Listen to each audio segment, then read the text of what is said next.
Okay guys, just wanted to pop in and say that I have a spoiler version of this video and I have a spoiler-free version of this video, and I will be having that for every single Harry Potter book that I read. It is very possible that the spoiler-free videos will get shorter over time, but I wanted everybody to be able to find some sort of enjoyment out of these videos and hopefully decide whether or not they want to read Harry Potter, that you just come to hang out and have a good time on the channel, and maybe it inspires you to read, whether it's Harry Potter or not. I don't care. But if it's inspiring you to read and making you feel happy and giving you the good vibes and good feelings, that's all we care about here, okay? Yeah, I hope you all enjoy.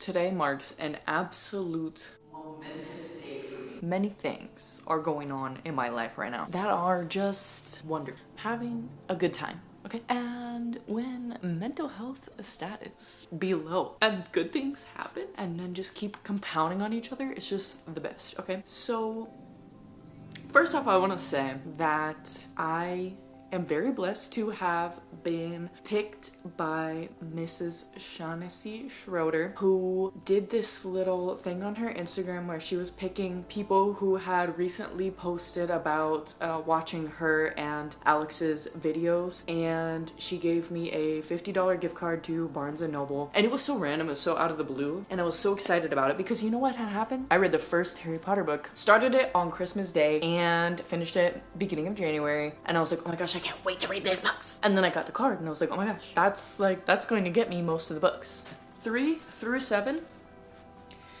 I can only thank Shaughnessy Schroeder and my wonderful husband for supporting me through this journey, through the $50 gift card. And I had $15 worth of points that my husband and I had racked up together. I got these books for free. Not the second one and the first one, I bought those, but between the $50 gift card and the points that I racked up, I got 3 through 7 for free. And I feel like that, it's like the books are gonna be that much better because they were free, you know? Like in my mind, it's like when food tastes better because it's free. When you go to a barbecue or something, it's free. Okay, anyway, so let's be real here. I have never been so excited and so nervous to start a book series in my life. Now, I just started reading seriously last year. It's been since last February, I think, is when I actually started reading and like getting more serious about reading. And then every time I was reading, I was like, oh my gosh, I want to talk to people about this, but no one in my life reads these books. Maybe I should do YouTube, I don't know. And then I started it, just bit the bullet, and now here I am. You know, went from the Marine Corps to doing a booktube channel, you know, weird, okay. I am the type of person that if I'm really enjoying something, especially if it's a show or movie series, I will not want to finish them. I have been unhealthily attached to the first and second movie because they were just so happy. That's just where I found joy for the past like 2 years maybe. I have rewatched the first and second Harry Potter movie sometimes like once a month, I'm not going to lie. Or just have it on in the background. You know, I'm not like fully watching it. I'm usually doing something at the same time, but like just to have that little taste of joy, you know? Let's not be silly and be like, oh, well, Harry Potter is for kids. Okay, but like in the 90s when these were coming out, everybody was reading them and no one had a problem with it. So why are you trying to take people's joy from reading? I don't want the series to end. Like, I don't want to read them because I don't want it to end, but I want to read them so bad because I'm so excited to see the original source content. I haven't watched 3, 4, or 5 the movies. 3 years, 2 years, something like that. I haven't watched 6, 7, and 8 because there's Half-Blood Part 1, Half-Blood Part 2, for those of you at home wondering why there is 7 books, 8 movies. I haven't watched 6, 7, and 8 since they came out. So I'm so excited because there are some things, some kind of major plot points that I know about, but I've forgotten so much, and that is, I would want to say, so exciting. But it's not exciting that my memory is not great. But what is exciting is that I get to kind of like re-experience it for the first time once I get towards the end of the series, and also, like I said, memory not so good. So even like 3, 4, 5. I haven't watched those in a couple years. That's going to be a re-experiencing for me. I am not caught up on the lore. I don't know as much as I should or whatever. Having grown up in the age of Harry Potter movies being very popular, but I haven't been able to avoid all the spoilers. I do know that I'm going to be very emotional, and I'm already like emotional in even wanting to freaking start the second book because I already started the first one. I mean, I already read the first one, and now it's like, oh my gosh, I'm gonna do this. I'm gonna continue, and I'm nervous, low-key. I'm nervous because I'm so excited, but I'm so scared for it to end. Anyway, okay, so I'm done rambling for now. Let's get into the second book, which is The Chamber of Secrets. It is. Okay. Quiz myself.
So I kind of have a feeling that this video is going to be quite long. We'll see. However, just beginning to start this book, I'm on page like 3. I love seeing the Vernons because of their craziness in how much they are just so maddened by the fact that Harry is a wizard and how scared they are of him, but at the same time they are still so mean to him. And it's like, oh well, you know, he could do some bad things, y'all. It would be illegal, but he could. And I just think that kind of stuff is funny, just how on edge the whole family is, even with certain words or movements that Harry has. Anyway, I tried to match my little tabs with the front of the book. So we got some purple, we got some light blue, and obviously the red is going to be for my fave Gryffindors, you know, Harry, Ron, and Hermione, of course. And then I got the light blue like his shirt, the dark blue like his jeans and the floor, and green like these little snakes, and then purple also like the floor down here. So it's not perfect, but I'm also not going to go out and spend a bunch of money on tabs when I could just use the ones that I've already spent money on. So anyway, I'm gonna continue reading, and it'll be good. Okay, so I don't know about y'all, but sometimes when I'm going to read, I feel like it's such a big like mental task. But then when I actually sit down and start reading, I'm like, I'm having the best time. This is actually relaxing, because for whatever reason in my brain, I'm like, oh, relaxing is like sitting down and watching YouTube, like watching TV and just like shutting my brain off and all this. And I'm like, reading is so much more like enveloping, whatever. So I'm reading the second book, and I just wanted to bring up this quote that made me very sad. So we all know that Harry is hated by his uncle and his aunt, and he is already met in the first book, already met Ron's parents, and so in the second book he goes to visit them for a little while, basically. I'm not gonna say how, because that would be a spoiler, but it says that their house was very funky, like there's a lot of stuff going on that he's never seen before, lots of magical stuff. And then he's like, what Harry found most unusual about life at Ron's, however, wasn't the talking mirrors, the talking mirror, or the clanking ghoul. It was the fact that everybody there seemed to like him.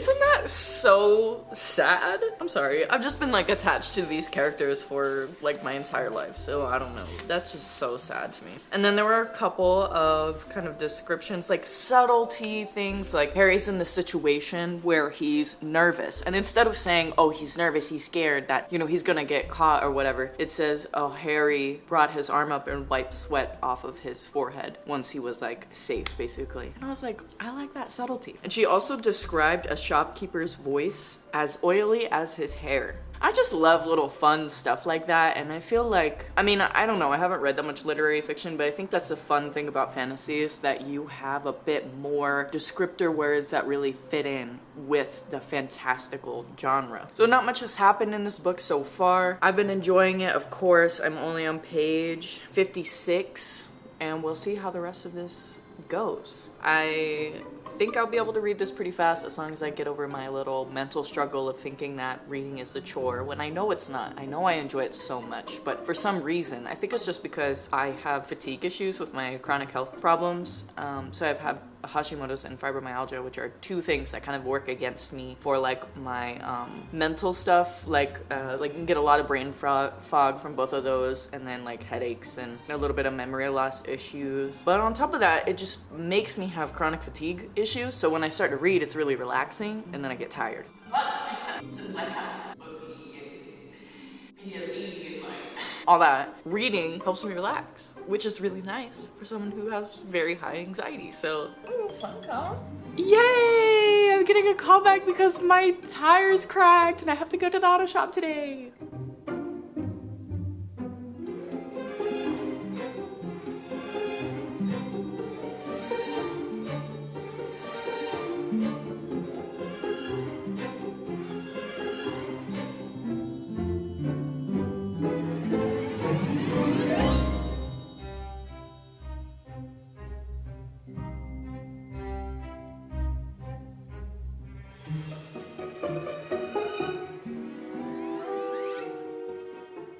The sun literally went away as soon as I went to turn the camera on. But whatever. So I am 48% through. You can check that on Storygraph.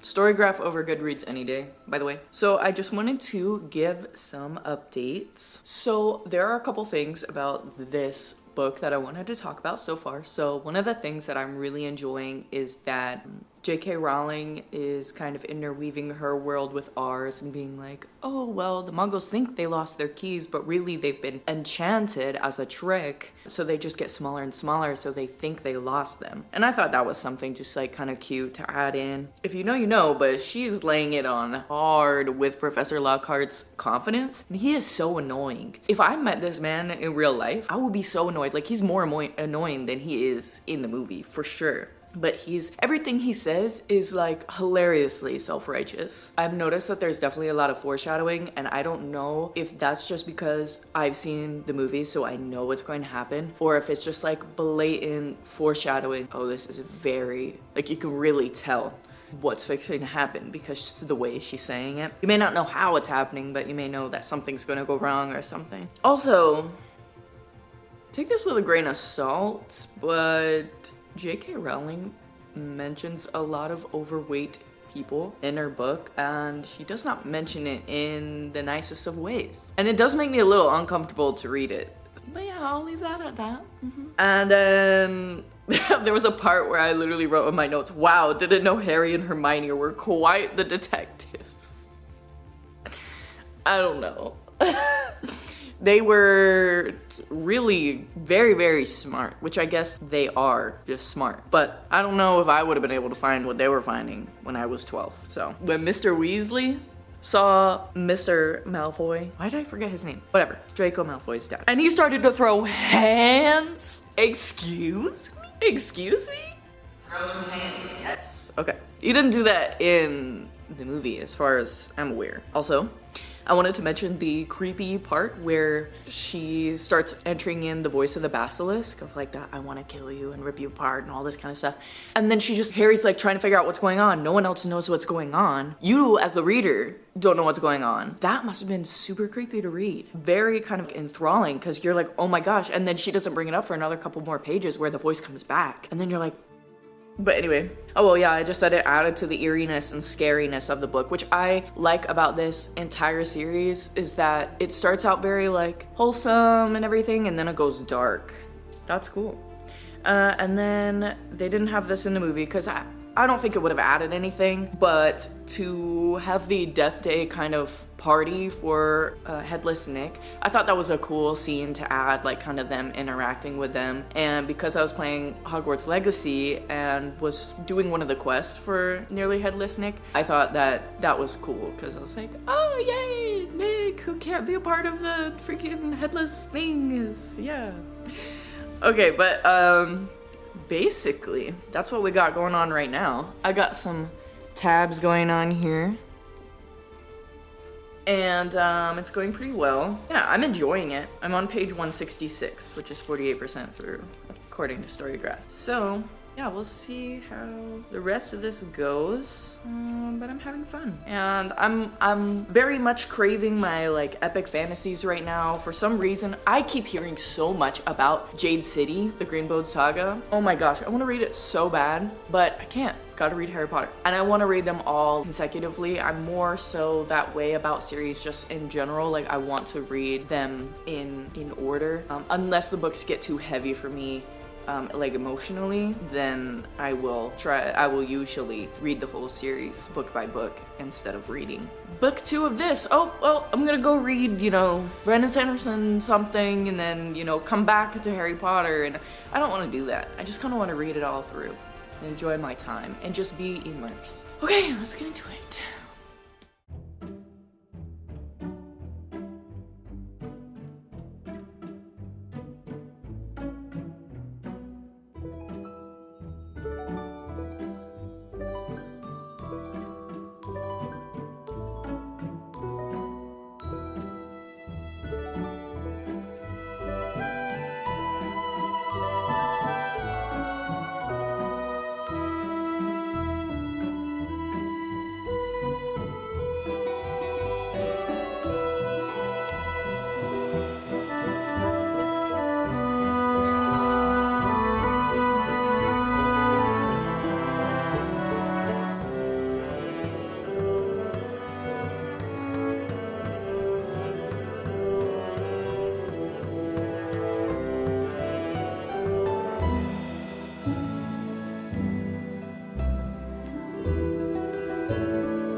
Okay, stupid freaking Professor Lockhart, right? The other teachers must have seen that he did this spell acting like he knew what he was doing, but actually removed Harry's bones instead. I feel like that is out of his job description, so shouldn't he be like fired already?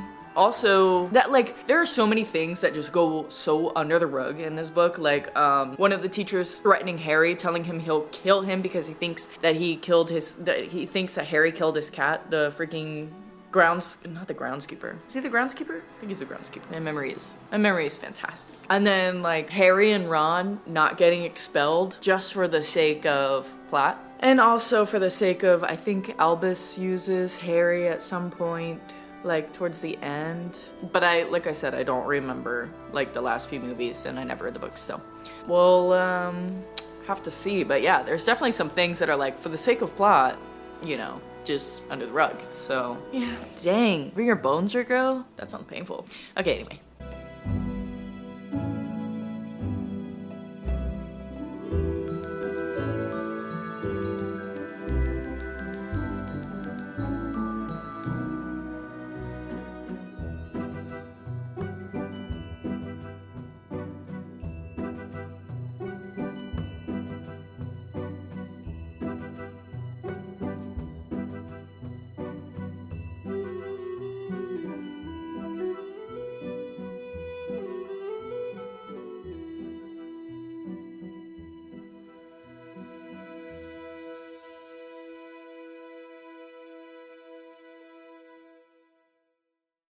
Welcome to the beginning of the end of today's video. So, I finished Harry Potter and the Chamber of Secrets, and I wish I had somewhere to put this. Maybe I'll, something like that. Okay, I wrote a couple notes. Harry, Ron, and Hermione, they did some messed up stuff to some kids. And I guess it makes sense because they thought that they had to do what they had to do to save the school and quite possibly the world and the people who were in danger specifically. But it was kind of wild how Harry, Ron, and Hermione takes her turn doing the most illegal stuff that she could probably think of. She breaks the worst, she breaks one rule and then she just can't stop breaking the rules. It's just over from there. She broke the rules in the first book and now, boom, second book, can't stop breaking the rules. And it's just, yeah, I get it, Crabbe and Goyle, they're not cool. We don't like them. They suck or whatever. But I don't know, putting them in a closet, making them go to sleep, and then ripping out their hair and stealing their shoes, which they gave back, I guess. But that's a little cruel to me. I don't know about you, but that's a bit far, in my opinion. I wrote also, my cats were touching noses. They've only been with each other for a couple months, so it's very exciting when I see them do something sweet with each other. That's not them like at each other, Anyway, something Harry did in the movie, in my opinion, didn't make any sense, and it was explained in the book, and I was very, very excited when it was explained. And that is that it explains why he writes in the diary. Because, the ink gets spilled on it, and then he sees that the ink, it disappears into it. That's cool. I'm glad that was explained, because in the movie I never understood why did he just decide to write in it. Was he really that smart? And really all throughout the book I was questioning Ron, Harry, and Hermione and being like, why are you guys so smart? Like, why are you guys like little detectives? Like, why do y'all know everything that is going on? Because y'all are just too smart to be freaking like 12-year-olds, And the book, okay, so I feel like this is the problem with going from movie to book is because you get the misconception of how time is. And so in the book, although it took me 4 days to read, I feel like I read it quite quickly. However, this book is 341 or 2 pages, and they didn't even mention Tom Riddle's diary until like page 210. And I was really surprised because for some reason I thought that it was going to be mentioned way earlier. Oh yes, I like the twists and turns that J.K. Rowling decides to make in this book. I think that could be very exciting for young people and older people, teens, young adults, whatever, to read. Because I feel like if I were to be reading that for the first time, I would not have known twists and turns. However, even with the foreshadowing being so heavy, page 248, I was still getting anxiety during reading this book because it was tense. So this book to me, I don't know if it's just me or if it's because I've watched the first and second movies so many times and I'm never gonna shut up about it, apparently. I'm like getting tired of myself saying it, but it feels like it has some forgettable moments, and I feel like maybe it's just me combining it with the first book that they kind of progress in a similar way, have more of a cheery beginning to more eerie picking up later towards the end of the book sort of vibe. Sorry, I keep looking at my notes. There is still a nice slow build up to it because she drops in little pieces of plotting, of eeriness, of scariness to kind of bring you into that mood of something is bad that's going to happen. Are people going to believe Harry? Why is Harry the only one who can understand or hear what is going on? Why can other people not hear what's going on? Also, I wrote down a little note of Hermione finding a solution, and the boys' interaction. 255 was just so cute. It's just so sweet.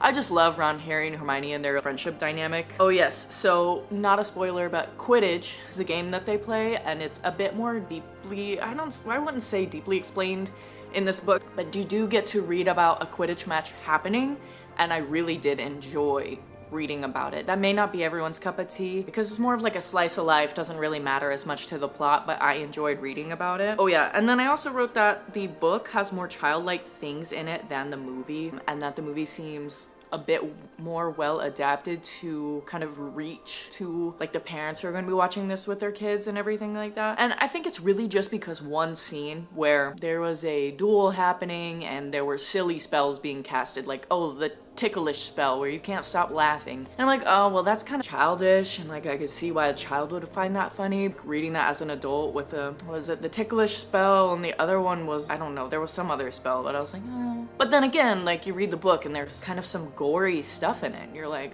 oh, but this is for kids. But she's kind of, you know, making it for everyone, even just her books. Hagrid telling Ron and Harry to follow the spiders really shows how willing these teachers and him as the gamekeeper or groundkeeper, whatever, are willing to put the students in danger. It's kind of wild. I guess Hagrid thought, oh, well, you know, the spider is not going to put them in danger. But Aragog, I think that's his name. Okay, anyway, but he's not gonna put them in danger, and that nothing as bad is going to happen for them to go into the freaking Forbidden Forest, which they got in trouble for already the previous year. I don't know, these teachers be driving me crazy with how, like, freaking Gilderoy, like, we already know we all hate him, whatever, but he's, like, ready to kill these two students. Who are you? Why are you not, like, doing background checks, right? Because I understand, like, Hagrid, because he has so much trust in monsters and stuff. Still, I feel like he's willing to put them in danger. I mean, is it in danger for the greater good? I don't know. I feel like when it comes to J.K. Rowling, of course this is a kid's book. It's not meant to be looked at super deeply, but I still do think about, I'm sure that there are plot holes, and I'm not, like, I'm trying to have a good time, right? So I'm not trying to be super, like, crazy on these books, right? I'm trying to just have a good time, feel the nostalgia for my childhood, get back the good memories of reading it, and then see how she progresses from going from more childlike books to more teens/adults, because you're growing up with the characters, and I think that is really fascinating. I'm also reading Robin Hobb's books right here, which she also does, you know, a child to an adult, except for that it's not a children's book to even start out with. But you do start out reading a character at 6. So it's not like a crazy thing that only J.K. Rowling does, but I do enjoy that type of story as you're growing up with the character, and I do enjoy a school setting, though I don't think I would be much of a dark academia fan necessarily. But I did enjoy Babel, and I am enjoying reading Harry Potter because Babel was language school, Harry Potter is like wizarding school, and it's nostalgic for me in my childhood, so, you know. But all in all, I did really enjoy this book. I think that some of the stuff felt kind of muddy in the way that I just combined the first and the second movie a lot, and I feel like I do the same thing with the book. So there's just some like slice of life stuff, just them going around the school, but she does have that slow kind of, because if it was all fast, which is how Percy Jackson is. Percy Jackson is very quest-based, very fast, like you're getting slapped in the face by freaking adventure and stuff, and this one I felt was a little slower than the first one, but not slow by any means, like not in a bad way at all. Yeah, I enjoyed the progression. I enjoyed having some more time with the characters, and I am really looking forward to continuing this series. So the next book is Harry Potter and the Prisoner of Azkaban, and I have watched this movie probably 3 times in my life, maybe, and I am excited to see more of the slowly getting into it being darker and seeing the Prisoner of Azkaban, because I do enjoy him as a character. At least I did in the movie. At least I do remember that, and that there's some very interesting plot points that happen in that movie that I do remember, but I'm excited to see them all play out. I'm excited to see and read what I forgot. As for rating on Harry Potter and the Chamber of Secrets, it's very hard for me because it's like, I don't think like I can objectively rate it and be like, oh, well, you know, it's not like on the same level as high fantasy or like, you know, adult literature or whatever, right? But for my enjoyment, which is how I want to try to rate my books, is a little bit objectively, but book ratings are always going to be subjective. They're always going to be based off of whoever is reading it, like however you're perceiving the story and everything like that. So I would say it's a 4.75 for me, only because it doesn't stand out enough for me. But the first book, that was a 5 for me. Not because it was faster or anything like that, but that it's the start of the journey. It's the beginning. It's got all those good feelings. And this one, I like that you start seeing the little bit of progression to the darkness, but it felt kind of samey to the first one. So I'd say 4.75 just based on my enjoyment and based on some objective-ish opinions. But like I said, you know, these opinions can all be subjective. And I know some people don't like the series as a whole. And you know what? I don't blame anyone for not liking Harry Potter. Like, everyone is going to have different levels of enjoyment for different things. Everyone likes different stuff, you know, and I just so happen to enjoy Harry Potter, so I will be enjoying making these videos for y'all. Please let me know how you felt about it. For the spoiler video, let me know all of your spoiler full comments about book 1 and 2 for this video. Please no spoilers past that.